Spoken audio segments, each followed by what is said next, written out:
Hi, my name is Nas and welcome to my masterclass on how to create your own fashion imagery and how to develop your own arts practice as a fashion photographer.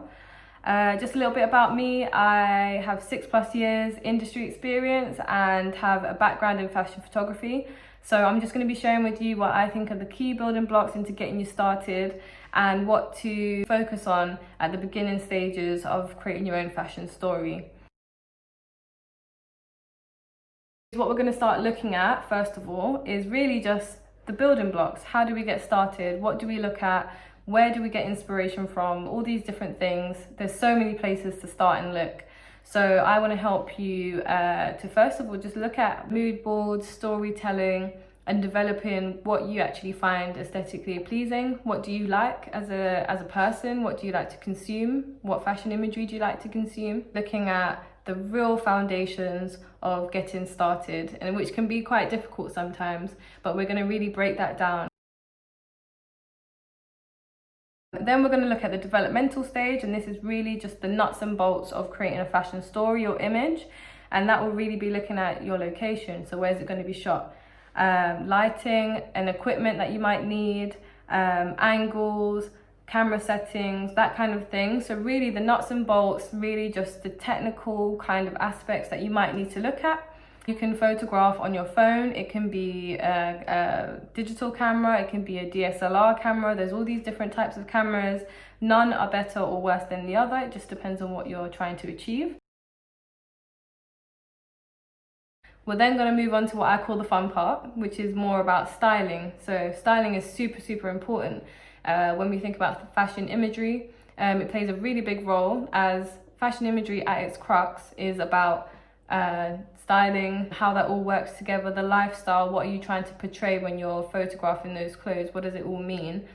So these are what I call the fun parts, and how you can get your creativity flowing with styling, makeup and hair, and how that all informs your shoot and how that all informs the outcome.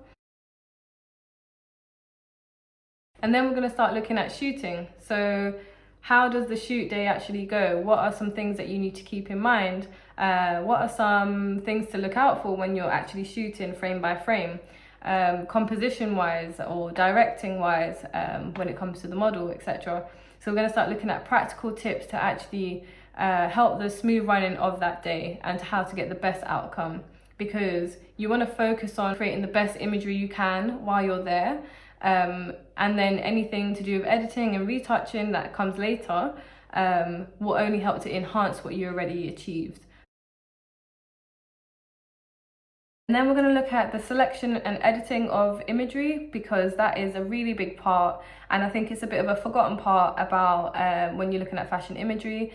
There's like thousands of images taken on a shoot sometimes, and how do you make that selection? What are you looking for composition wise? What are you looking to say with your images? And that really comes into the selection process as well as editing and retouching.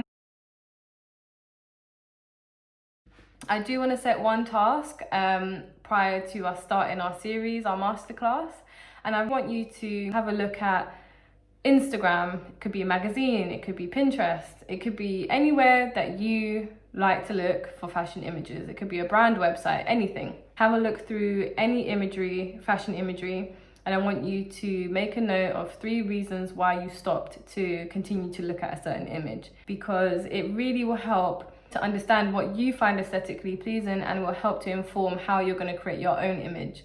If we understand what we aesthetically like, then it will help to inform what we might want to create or what we might not want to create. You could create something that you don't normally find aesthetically pleasing, but you want to challenge yourself. Please don't forget to do the exercise to really just start looking at what is your critical eye, what is your personal eye and your personal taste, and how we can use that to inform how we create our images. So I really hope you enjoy this series and are able to take a lot out of it. I hope you're able to gain some practical tips and tricks and get you really confident to go out there and start shooting your own fashion stories.